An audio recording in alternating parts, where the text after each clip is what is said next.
போற்றுதலுக்கும் மரியாதைக்கும் உரிய தமிழ் சுவிசேஷ திருச்சபையின் தலைமை அத்தியட்சர் உயர் மாமரியாதை டாக்டர் ஏ கிறிஸ்டியன் சாம்ராஜ் ஐயா அவர்கள், தென்னிந்திய திருச்சபை சென்னை பேராயத்தினுடைய பேராயர்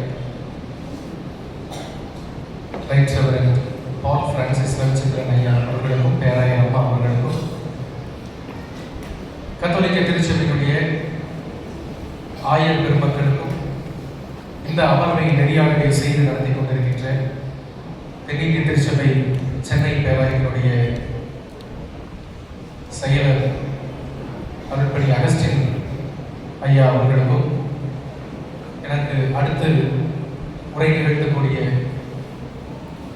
செங்கல்பட்டு பகுதியை சார்ந்த ஆயர் ஆசிர் ஃபாதர் அவர்களுக்கும், இங்கே கூடி வந்திருக்கின்ற அனைத்து திருச்சபையை சார்ந்த வாலிப இளைஞர்கள் ஒவ்வொருவருக்கும் இந்த வேளையிலே எனது அன்பான காலை வணக்கத்தையும் தோத்திரங்களையும் நான் எடுத்துக் கொள்கிறேன். இன்று சிறப்பான ஒரு நாள். திருச்சபைகள் ஒன்றிணைந்து வந்து நமது ஒருமித்த கருத்துக்களை நாம் தனித்தனியாக அறிக்கை செய்து வந்த மற்றொரு விசுவாச நம்பிக்கையின் அடித்தளங்களை ஒன்றாக இணைந்து எல்லாருடன் கரம் சேர்ந்து இதயம் சேர்ந்து ஒன்றாக நாம் அறிக்கை செய்கிறது மிகப்பெரிய ஒரு மகிழ்ச்சி. ஒரே முறையின் கீழ் நாம் அனைவரும் பயணிக்கிறோம் என்பதற்கு இந்த இடம் ஒரு சாட்சியாக இருக்கிறது. இதை ஒருங்கிணைத்த இப்படி ஒரு முன்னெடுப்பை நடத்தி கொண்டிருக்கின்ற அருமையான கத்தோலிக்க திருச்சபையினுடைய எல்லா நிகழ்வு ஒருங்கிணைப்பாளர்களுக்கும், பிஷப்ஸ் அண்ட் ஃபாதர்ஸ் ஒவ்வொருவருக்கும் இந்த வேளையிலே எனது நன்றிகளை தெரிவித்துக் கொள்கிறேன். இன்றைக்கு 4 அமர்வுகள் நடைபெறுகிறது. அதற்கு அழகான ஒரு தலைப்புகள் ஒவ்வொரு அமர்வுகளும் கொடுத்திருக்கிறார்கள். சிறுவர்கள் கிறிஸ்தவம், இன்று நேற்று நாளையில் சிறுவர்களுக்கு டார்லிங்ஸ் ஆஃப் ஜீசஸ், பொதுநிலையினருக்கு டிசைபிள்ஸ் ஆஃப் ஜீசஸ் என்று சொல்லப்பட்டிருக்கிறது. இறைப்பணியாளர்களுக்கு கான்செக்ரேட்டட் சர்வன்ட்ஸ் ஆஃப் ஜீசஸ். இளைஞர்களுக்கு என்ன சொல்லப்பட்டிருக்கிறது? என்ன சொல்லப்பட்டிருக்கிறது? Friends of Jesus. நீங்கள் என் சிநேகிதராக இருப்பீர்கள், என் நண்பர்களாக இருப்பீர்கள். உங்களுக்கு புரியுற மாதிரி சொல்லணும்னா இப்போ ஒருத்தர் சொல்லிட்டு இருக்கிறார், நீங்க எல்லாம் யாரு?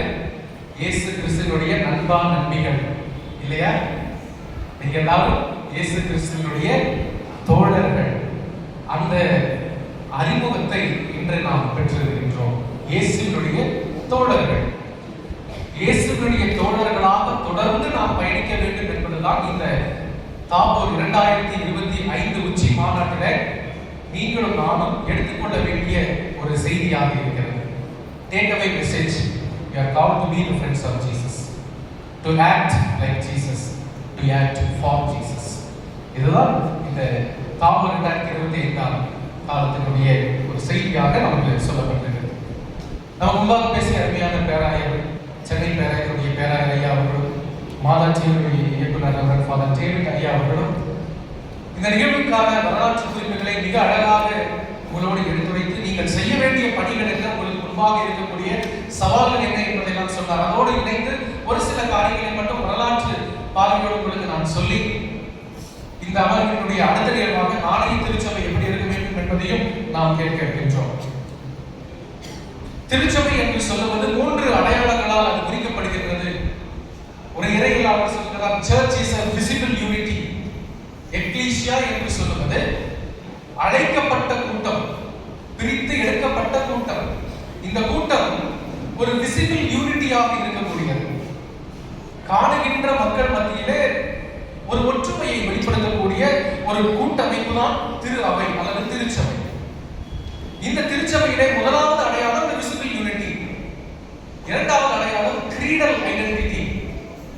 கிரீடல் ஐடென்டிட்டி என்பது இன்றைக்கு நாம் எல்லாரும் ஒரே குறைக்கு நீங்க கூடி வந்திருக்கிறோம் என்று சொன்னால் இந்த 1700 ஆண்டு கால பாரம்பரியமான விசுவாச அறிக்கை, இசையா விசுவாச அறிக்கை 325ஆம் ஆண்டிலிருந்து தொடங்கப்பட்ட இந்த விசுவாச அறிக்கையை தலைமுறையாக நூற்றாண்டுகளாக கடந்து நாம் என்ன செய்து வருகின்றோம்? இந்த விசுவாசத்தை பற்றுறுதியை நாம் அறிக்கை செய்து வருகின்றோம். We share a common creed. அந்த ஒற்றை புள்ளியிலே நாம் அனைவரும் இணைந்திருக்கிறோம் என்பதுதான் இன்றைக்கு நாம் கற்றுக்கொள்ள வேண்டிய நிதர்சனமான உண்மை. இன்றைக்கு நம்முடைய திரு அவைகளிலே, குறிப்பாக சீர்திருத்த திருச்சபைகளிலே இந்த விசுவாச அறிக்கை என்று நாம் சொல்லுவோம், விசுவாச பிரமாணம் என்று சொல்லுவோம். அதை அறிக்கை செய்கிற போது அநேக நேரங்களிலே அவருடைய பொருளை உணர்ந்து நாம் அறிக்கை செய்வதில்லை. ஏதோ மனப்பாடம் செய்து விட்டோம், அதன் வழியாக அறிக்கை செய்கிறோம் என்பதற்காக நாம் சொல்லுகிறோம். ஈவன் லார்ட்ஸ் பிரேயர், கடவுளுடைய ஜெபத்தை கூட கடகட நம்ம சொல்லிட்டு போயிடும். அதனுடைய ஒவ்வொரு வார்த்தைக்கும் ஒவ்வொரு அடையாளம் உண்டு, அர்த்தங்கள் உண்டு. நீங்கள் மார்ட்டின் லூத்தர் அவர்கள் எழுதிய அந்த சிறிய ஞானோபதேசம், பெரிய ஞானோபதேசம் என்ற 2 புத்தகங்களை மார்ட்டின் லூத்தர் அவர்கள் எழுதியிருக்கிறார். அதில் படித்து பார்த்தீங்கன்னா இந்த லார்ட்ஸ் பிரேயர் அண்ட் கிரீட் இரண்டுக்குமே பிரிவுகளாக பிரித்து ஒவ்வொரு வரிகளுக்கும் கிட்டத்தட்ட பெரிய 2-3 பக்கங்களுக்கான ஒரு விளக்க உரையை அவர் கொடுத்திருக்கிறார். அப்படி என்றால் நாம் அறிக்கை செய்யக்கூடிய கடவுளுடைய ஜெபத்தையும், நாம் அறிக்கை செய்யக்கூடிய நம்முடைய பற்றுறுதி அறிக்கையையும் பொருள் உணர்ந்து, அர்த்தத்தை உணர்ந்து நாம் அறிக்கை செய்ய வேண்டும். இந்த நிசைய விசுவாசத்தை ஒருவேளை இதுவரையிலும் நாம் அர்த்தங்களை புரியாமல் அறிக்கை செய்திருப்போம் என்று சொன்னால், இனி வருகின்ற நாட்களிலே அதனுடைய பொருளை உணர்ந்து அறிக்கை செய்ய வேண்டும். அதற்கு ஏன் அந்த பொருளை உணர வேண்டும் என்பதற்கு தான் இன்றைக்கு நிறைய காரியங்கள் நமக்கு கற்றுத்தரப்படுகிறது. அன்புக்குரியவர்களே, இந்த நிசையா விசுவாச அறிக்கையானது 1700 ஆண்டுகளாக திருச்சபையினுடைய வரலாற்று பாரம்பரியத்தோடு இணைந்தோடு செல்கின்ற ஒன்றாக பார்க்கிறோம். Shared common belief. அதே பற்றுரைத்தான் கத்தோலிக்க திருச்சபையினர் சொல்லுகிறார்கள், சீர்திருத்த திருச்சபையினர் சொல்லுகிறார்கள், மற்றும் இருக்கக்கூடிய சுயாதீன திருச்சபையிலும் அந்த விசுவாசத்தின் நம்பிக்கையின் அடிப்படையிலே தன்னுடைய வழிபாட்டை அவர்கள் விசுவாச வாழ்க்கையை நடத்தி வருகிறார்கள். அது மாத்திரமல்ல, இந்த நைசிங் ஃபெய்த் என்று சொல்லப்படுவது கிரேட் ட்ரெடிஷன் என்று அழைக்கப்படுகிறது. பெரிய பாரம்பரியம்.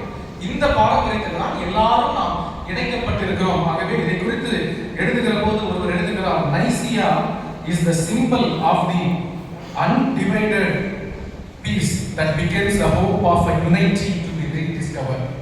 நிசேயா என்பது பிரிக்கப்படாத கடந்த காலத்தின் அடையாளமாகும்.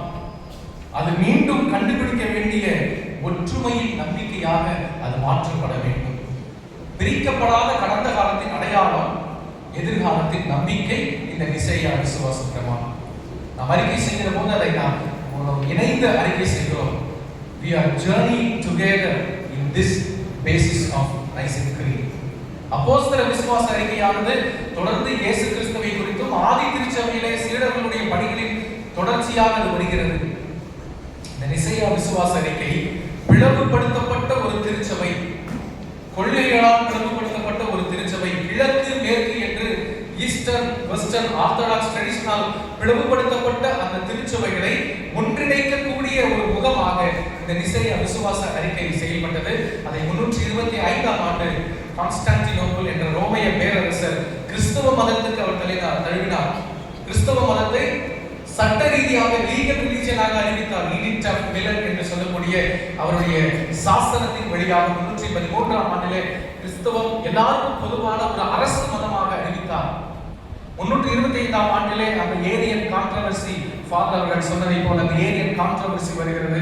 அதற்கு எல்லாம் ஒரு தீர்வாக இந்த நிசையா விசுவாச அறிக்கை தொடர்ந்து வருகிறது.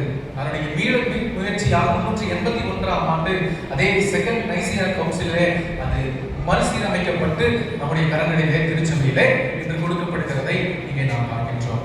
இது ஆதி காலத்துடைய வரலாறாக நாம் பார்க்கிறோம். இதற்கும் இன்று நாம் பேசக்கூடிய திருச்சபையினுடைய ஒன்றிப்பின் தேவைக்கும், குறிப்பாக இளைஞர்களுக்கும் எங்கே இது அடையாளப்படுத்தப்படுகிறது என்று சொல்லி பார்த்தால், ஒவ்வொரு வரலாற்றையும் நாம் திரும்பி பார்க்கின்ற போது, வரலாற்றின் பக்கங்களை நாம் புரட்டி பார்க்கின்ற போது எழுதப்பட்ட காரியங்கள் எல்லாம் நடந்தவைகளை குறித்தும் நாளைய நடக்க போகின்ற காரியங்கள் சரியாக நடக்க வேண்டும் என்பதற்காக எழுதப்பட்டிருக்கிறது. History is the phenomenal recorded events of facts. ஆக திருச்சபையின் வரலாற்றிலும் சரி, இந்த நிசையா விசுவாசத்தின் வழியாக நாம் பார்க்கக்கூடிய காரியங்கள் ஒரு சில மாற்றங்களை நேற்றைய நமது விசுவாச வாழ்க்கையில நம்முடைய முன்னோர்களோ அல்லது நாமோ சந்தித்து வந்த சவால்களை நாளை எப்படி நாம் சீர் செய்ய போகிறோம் என்பதை சீர்தூக்கி பார்க்க வேண்டிய அவசியத்தில் இருக்கின்றோம். குறிப்பாக திருச்சபை மட்டுமல்ல, சமூக வாழ்வியலிலும் இந்த வரலாறு என்பது நமக்கு மிக முக்கியம். இந்த வரலாறு நமக்கு மிக முக்கியமான ஒன்றாக பார்க்கப்படுகிறது. திருச்சபையினுடைய இந்த வரலாற்றிலே நாம் அநேக காரியங்களை நாம் கவனித்துக் கொள்ள வேண்டும்.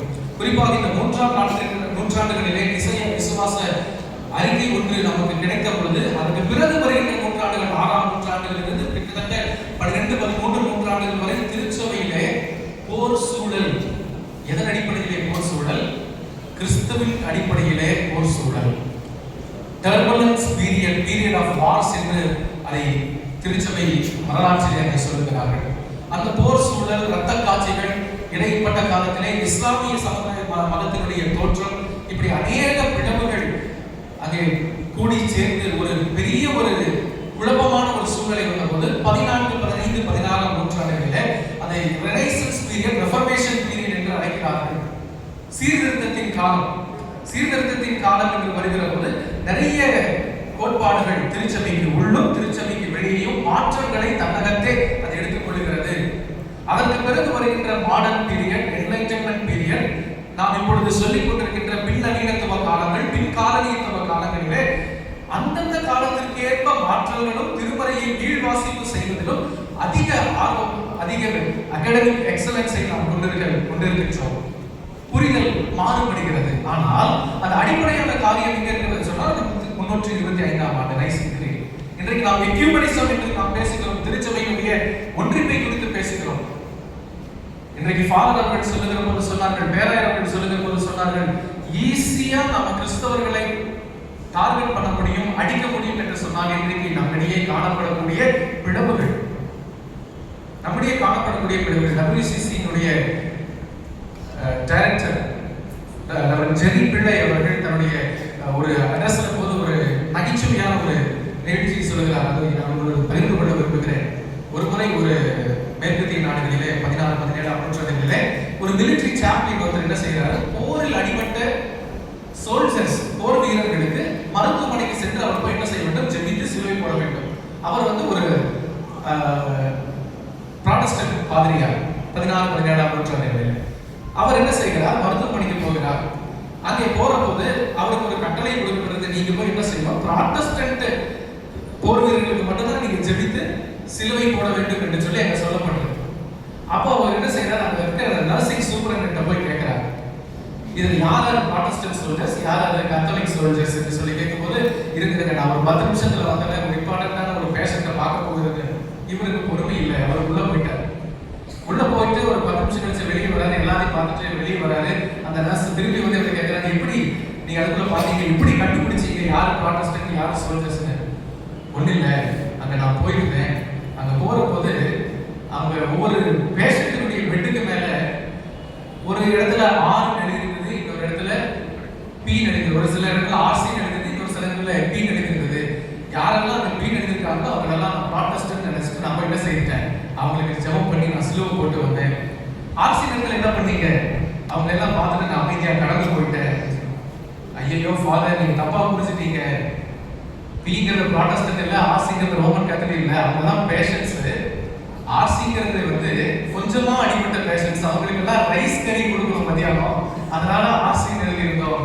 பிங்கிறவங்க எல்லாம் ரொம்ப அடிபட்ட பேஷன்ஸ், அவங்களுக்கு பாரிஜ் கொடுக்கணும், அந்த புரிதலுக்காக அவங்களுக்கு பாரிஜ் எழுதுறது. இன்றைக்கு நமக்கும் இப்படிப்பட்ட அந்த புரிதலிலே, ஐக்கியப்படுதலிலே வேறுபாடுகள் இருக்கிறது. அந்த வேறுபாடுகள் எல்லாம் அடைந்து ஒன்றாக நாம் இருக்க வேண்டிய காலங்கள். அது சமயத்தின் அடிப்படையிலும், சாதியத்தின் அடிப்படையிலும், மொழியின் அடிப்படையிலும் தொடர்ந்து வரலாறுகள் நமக்கு இந்த புண்பட்ட வரலாற்றின் பக்கங்களை நமக்கு சொல்லுகிறது. புண்பட்ட வரலாற்றின் பக்கம் நமக்கு சொல்லுகிறது.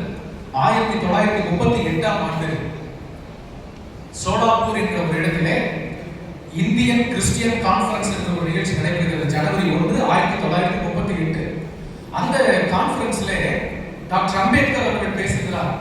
அம்பேத்கர் அவர்கள் இந்தியன் கிறிஸ்டியன் கான்ஃபரன்ஸ்ல பேசும்போது ஒரு காரியத்தை சொல்லுகிறார். நிறைய பேசுறாரு, கிறிஸ்தவர்களுடைய மிஷனரி தாக்கத்தை பேசுகிறார், கல்வி பணியை பேசுகிறார், மருத்துவ சேவைகளை பேசுகிறார், மக்களுக்காக ஒரு சில எல்லா பணிகளும் பேசுகிறார். அதோடு கிறிஸ்தவத்திற்குள்ளே இருக்கக்கூடிய ஒரு சில விமர்சனங்களையும் வைக்கிறார். அப்படி சொல்லுகிற போது அவர் ஆரம்பிக்கிற போது இப்படி சொல்லுகிறார், கிறிஸ்தவர்கள் அல்லது கிறிஸ்தவம் தொடர்ந்து ஒரு சமயமாக மதமாகவே செயல்படுகிறது, சமுதாயத்தை மாற்றக்கூடிய வலிமையான கருவியாக அது செயல்படுவதை, அந்த வீரியத்தை இழந்திருக்கிறது என்று அம்பேத்கர் அவர்கள் சொல்லுகிறார். எப்போ 1938 கிட்டத்தட்ட 90 ஆண்டுகளை நாம் முடித்து விட்டோம்.